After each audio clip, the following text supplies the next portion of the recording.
anything but that! Oh, sorry. It's the Guy, Sharyn and Clint podcast. Hello, Ed Sheeran. Hello. Hello, Ed. It's Dom here, along with Sharyn, and you've met us both when you were in New Zealand last time. You came into the Edge, and you had a lovely chat with Sharyn and her team, and then you came into another studio where you tattooed my arm. Oh, God, how is it? Oh, your voice just went a little bit deep then. I'll tell you what, it's with all due respect, and I know you were rushed at the time because it was the last activity you did before you went to the airport, but it looks like a prison tattoo. Oh, God, man. Do you regret it?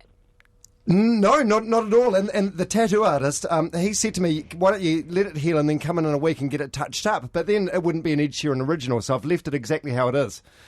And I was thinking, next time you come, I'll get the tattoo artist back in and maybe we can do a touch-up job on it. Mate, 100%. And if you wanna stick a tattoo on me as well, you can do like a little smiley face, and then we're even.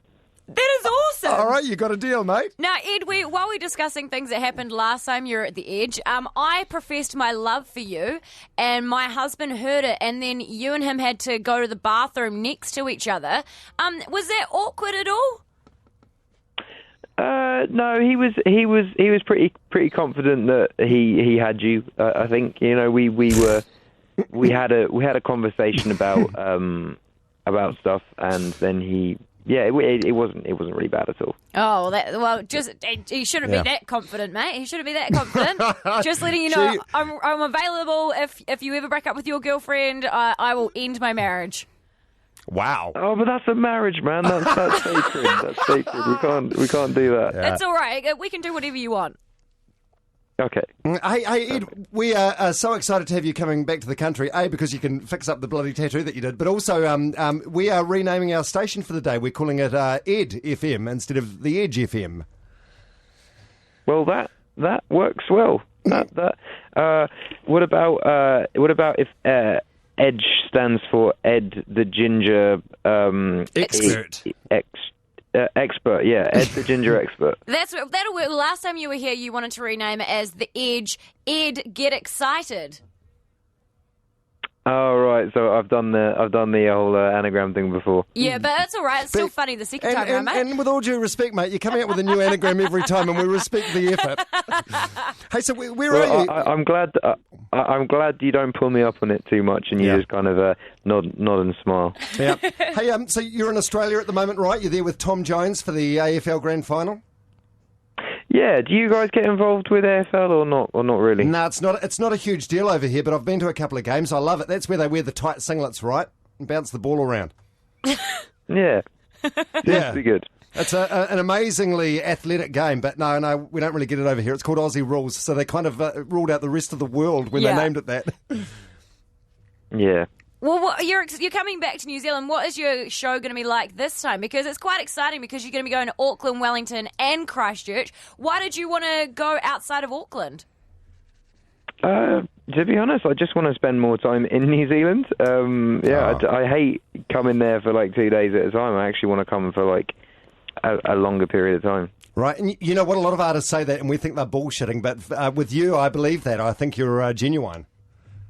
Yeah, no, I do get very upset when I kind of go in for a couple of days and have to leave. I think it's important to come back and spend some proper time there. Let's be honest, Ed. Are you just doing a show in Wellington in hope of getting another sword from Peter Jackson?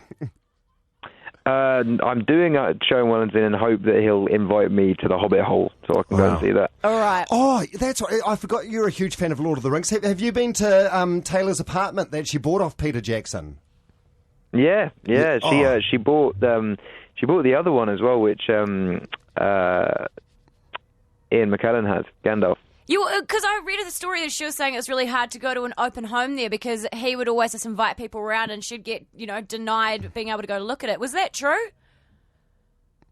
I haven't had that conversation. I mean, maybe. Right.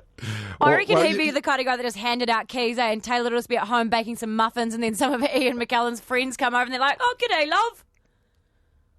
Yeah, I wouldn't mind being kind of interrupted by Gandalf, though. I think that'd be a good because then you can just be like, mate, come round for tea. Yeah, you can just imagine like real estate agents turning up and Ian McKellen standing at the door saying, "Thou shalt not pass." That would be that would be the trade. You'd be like, Ian, I'll cook you dinner, but if anyone comes in, shout that to them. Yeah. Hey, God, so much stuff's been happening with you since we saw you last in New Zealand. Your song "Don't," huge hit. Do you sort of regret releasing that now, given the amount of talk and speculation it's caused? It must be hell for you. You know what I mean? A hit's a, no, I mean kind of, but I mean a hit's a hit, and I'm happy that the album's doing well. Has the person that the song is about, who you've never mentioned in any interviews or anything, have they been in touch with you? No, not one word. Ugh. Wow, jeez. I love that though. It's like the ultimate revenge. You're like, wow, screw you, bitch! You got a song about you now, and everyone knows what you did. That is quite cute that you've followed it up with a song because like your new single, that's about your girlfriend, is it not? Yeah, it's a love song. What sort of reaction did you get when you played that to her for the first time? Well, she didn't know it was about her until I started talking about it in interviews. So I didn't really make it clear. Oh, I don't follow your personal life close enough. Clearly, I didn't realise you're in a relationship. Who's the lucky lady? How long has it been? Is it serious? It's been a while, man. It's been like 9 months now. Jeez, I could either get Google Alerts put on your name, or you could just tweet me from time to time. Let me know what's happening in your life. Maybe I'll just do Google Alerts. It's probably easier.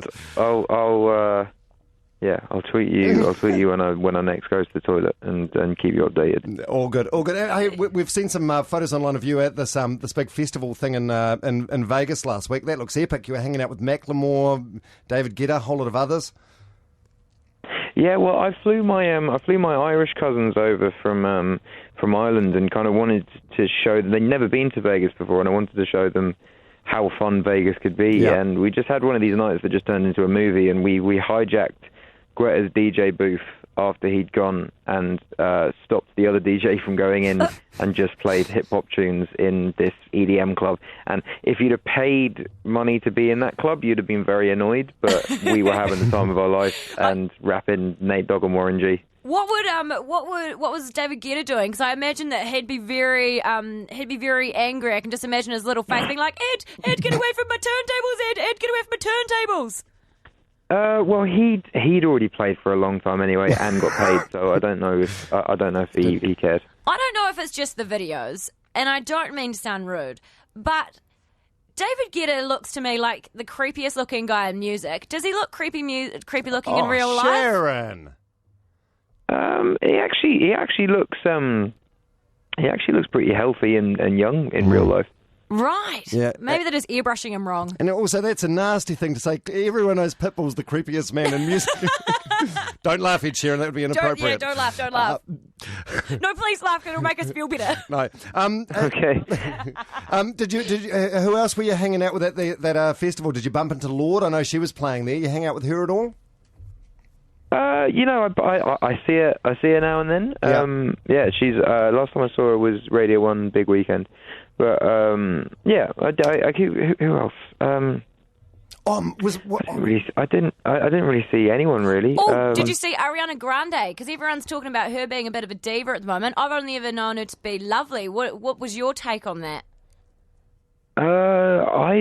Whenever I've met her, she's been sweet. Yeah. What are people saying? They're saying she's a diva, because we interviewed her in Sydney last week, and she was so nice, and everyone in Australia was saying that she was a big diva, and she had a big entourage, and her life coach called her a monster, and all that sort of stuff. Well, everyone has bad days and bad interviews, and if she was nice to you, I'd say she's probably usually nice to most people. But you never know, Americans don't take Australian humour that well, or New Zealand humour. Like, Americans are very straight-laced, and Australians and New Zealanders kind of don't really care.